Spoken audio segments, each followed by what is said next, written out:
कहानी शीनू की। आज मैं आपको मिलवाऊंगी मेरी फैमिली का एक मेंबर ही समझ ली, क्योंकि मैं जिस भी बच्चे को रेस्क्यू करती हूँ मेरे पास अगर रहता है तो वो मेरी फैमिली का एक मेंबर की तरह ही होता है। आज मैं आपको शीनू से मिलवाती हूँ। ये है शीनू, देखिए कितने बुरे हाल में। ये एक्चुअल में 2 साल पहले मैंने इनको रेस्क्यू किया था और छोटे से थे ये।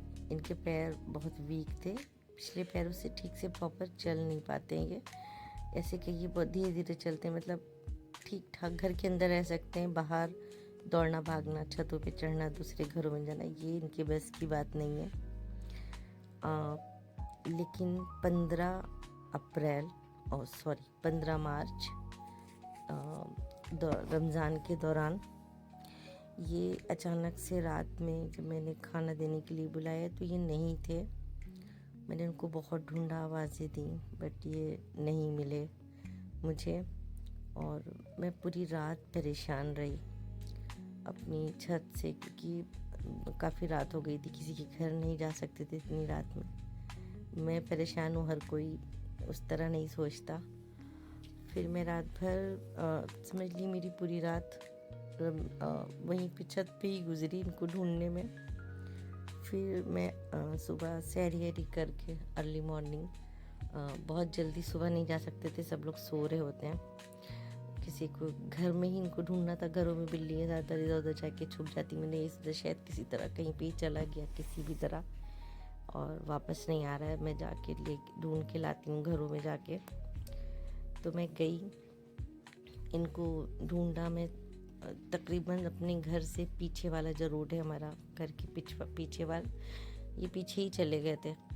और मैंने एक बारी बारी सारे घरों में, तकरीबन 5-6 घरों में मैंने देखा, कहीं नहीं मिला। तो एक घर की छत से ही मैं इसको आवाज़ें भी दे रही थी, शायद कहीं से कोई रिएक्ट करे, ये कहीं हो तो आवाज़ मेरी सुन के ये रिप्लाई कर दें तो मैं इनको ढूंढना आसान हो जाए। बट इनकी आवाज़ तो नहीं आई, बट एक पीछे वाले एक लेडी है, उनकी आवाज़ आई, कहने आप किसको ढूंढ रही हैं, देखिए यहाँ पड़ा हुआ है। मतलब इस तरह का। मैं जल्दी से फिर भागती उनके घर गई तो ये उनकी गैलरी के बाहर बहुत सी पुरानी साइकिल्स पड़ी हुई थी, जंग लगी। ये उसके पीछे किसी तरह जाके, मतलब बिल्कुल बदहाल बेहोशी की हालत में, कोई जान ही नहीं थी, ये घंटों से वहाँ पड़ा हुआ था। इसको कुत्तों ने, डॉग्स ने बहुत बुरी तरह ज़ख्मी किया था। बाहर के भी काफ़ी ज़ख्म थे, भी मैंने दिखाए, बट इसके इंटरनल ज़्यादा ज़ख्म थे। कभी होता है ना, जब किसी कैट को डॉग पकड़ते हैं तो एक डॉग नहीं होता है, पूरा उनका झुंड होता है। और आपने अगर कभी देखा होगा किसी कैट को, डॉग को किसी कैट को मारते हुए, तो सारे डॉग्स अपने अपने साइड में सब पकड़े होते हैं एक कैट को और अपने अपने साइड में खींचते हैं।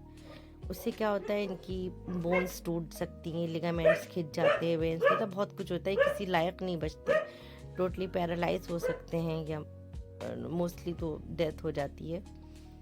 और दहशत इनके इतना ज़्यादा ये ट्रॉमा में चले गए थे कि अभी भी ये डॉग्स की आवाज़ सुन लें तो ये चल नहीं पा रहे हैं अभी भी, बट ये भागने की कोशिश करते हैं कि छुप जाए, कहीं इनको डर लगता है।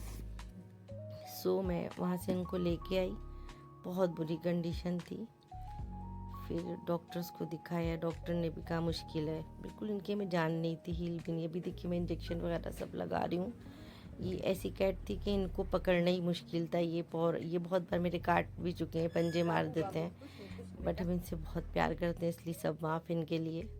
बहुत बार मैं ज़ख्मी कर चुके हैं मैंने, बट ये जानवर क्या ही कर सकते हैं।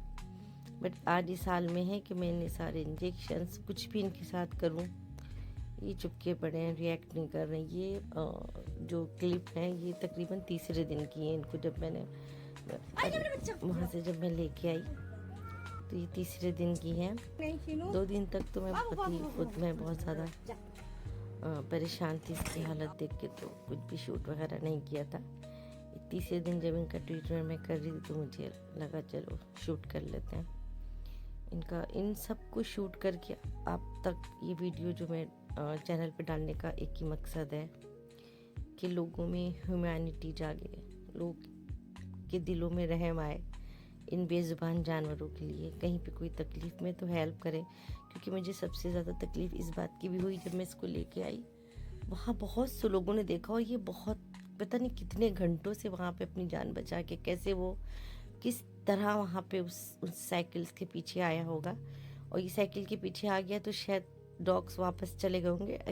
असल में वहाँ जो वो घर है वहाँ पे बहुत से किराएदार रहते हैं, मेन गेट जो है वो खुला ही रहता है, तो ये अंदर एंट्री कर गए होंगे, वरना तो बाहर कुत्ते फिर बिल्कुल ना छोड़ते, किसी तरह अंदर जाके उसके पीछे छुप गए। पता नहीं कैसे गए होंगे, यही जानता बच्चा, क्योंकि इसके सारे नाखून समझ लिए पूरे टूटे हुए, घिसे, बीच में से फट जाते हैं, बहुत बुरे हाल। पता नहीं इसने कैसे खुद को बचाया होगा ये, और रात के टाइम इतने डॉग्स के बीच में।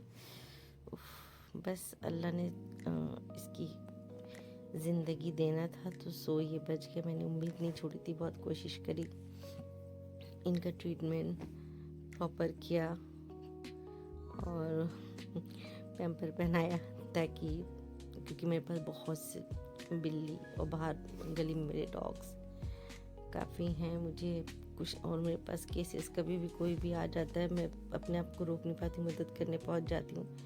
और मेरे चैनल है इसके लिए भी बहुत, मतलब मेरा एक लम्हा भी मेरे पास नहीं है जो खाली के, तो इसलिए मैं कोशिश करती हूँ कि मुझे एक्स्ट्रा कोई काम हो तो उसको बचा सकूँ। वक्त होता नहीं है मेरे पास फिर भी। इसकी ये मैं थोड़ा सा फास्ट फॉरवर्ड है तो आपको लग रहा होगा बहुत जल्दी मैं इसकी ये कर रही हूँ, बट मैं बहुत आराम से कर रही थी, क्योंकि इसकी बहुत तकलीफ़ थी, इतनी बेहोशी की हालत में भी इसके पैरों वगैरह में सब छूने नहीं देते। देखिए इसके नेल्स तो यहाँ पे बहुत क्लियर नहीं आए हैं, फ़ोटो वीडियो नहीं बनी है क्लियर, इसके नहीं आए नेल्स, लेकिन पूरे नेल्स इसके थे, सारे नेल्स आधे आधे गायब, कुछ तो अंदर जड़ों तक टूट गए थे। और खैर बाबू अभी ये ठीक हैं, और ये तकरीबन रमज़ान की बात है जब से इनका ट्रीटमेंट चल रहा था, अभी काफ़ी बेहतर रिकवरी हो गई है। और एक चीज़, जब मैं इसको उठा के लेके आई, जिस वक्त मैंने इसको आवाज़ दी, ये पीछे साइकिल के पीछे था, इतना बेदम पड़े होने के बाद भी मेरी आवाज़ पे इसने आंखें खोली, जिससे मुझे भी लगा हाँ ये ज़िंदा है। मुझे तो पहले लगा था ये ज़िंदा नहीं है, और उन साइकिलों के पीछे से इनको बड़ी मुश्किल से निकाला, और ये एक बच्चे की तरह जैसे ही मैंने इनको पकड़ा बिल्कुल मेरे एकदम सीने से बिल्कुल चिपक गए, एक बच्चे की तरह से। बच्चे नहीं होते छोटे, डर के, जब से ये तकलीफ़ के साथ साथ दहशत में भी था। फिर जब मैं गई तब इसको लगा कि हाँ अब हम ठीक हैं, मेरी मम्मा आ गई हैं। तो खैर अल्हम्दुलिल्लाह ये काफ़ी बेहतर हैं, पहले से खा पी रहे हैं, थोड़ा बहुत चल रहे हैं, एक कदम चलते हैं गिर जाते हैं, थोड़ा रेस्ट लेते हैं फिर चलते हैं। खैर इंशाल्लाह ठीक हो जाएंगे। ये इनके कुछ पहले के क्लिप हैं जब ये ठीक थे। जब ये सोते हैं तो बहुत क्यूट लगते हैं, देखिए मुझे तो बड़ा अच्छा लगता है, एक सच्ची वाली मुस्कुराहट फोटो पे आ जाती है इनको देख के। पता नहीं कोई पत्थर दिल होगा जिसको नहीं ये सब अच्छा लगता है, वरना तो बड़े क्यूट लगते हैं बेचारे बच्चे। देखिए इनका सोना, कितनी क्यूटनेस है इनके सोने में भी। और मेरा ये वीडियो डालने का यही मकसद है, प्लीज़ जहाँ भी इस तरह कोई इंजर्ड और परेशान बच्चे देखें तो आप प्लीज़ उनकी हेल्प करें, मदद करें, और उनको प्लीज़ ऐसे मत छोड़ें, क्योंकि आपका एक हेल्प। क्या हुआ शीनू, क्या हुआ?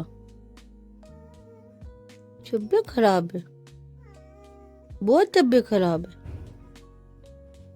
अभी आप ठीक नहीं हुए अच्छे से? अच्छा, आपको कुत्तों ने मारा था? डॉगी ने बहुत मारा था? अच्छा, अब आप ठीक नहीं हुए अभी? अब तो ठीक है, आप चल के जरा से दिखा दिए।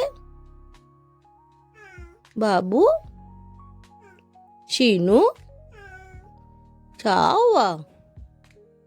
आइए मेरे पास, आइए आइए, यहाँ आइए, आइए, आजा बच्चा, आओ आओ आओ। नहीं आओगे, नहीं उठोगे, अरे आ जाओ, आप आ जाओ, आ जाओ, जल्दी आओ, आओ यहाँ बैठो, आ क्या, वहाँ से हटो, आ जाओ, आ जाओ, आ जाओ, आ किसी की जान बचा सकती है। प्लीज़ मेरी वीडियो को आओ। शेयर करें, दूसरों तक पहुँचाएं, ताकि लोगों में अवेयरनेस जागे, काइंडनेस हो, लोग इनके लिए भी कुछ सोचें, मोहब्बत ना सही रहम ज़रूर इन पे करें। और बस इतना ही।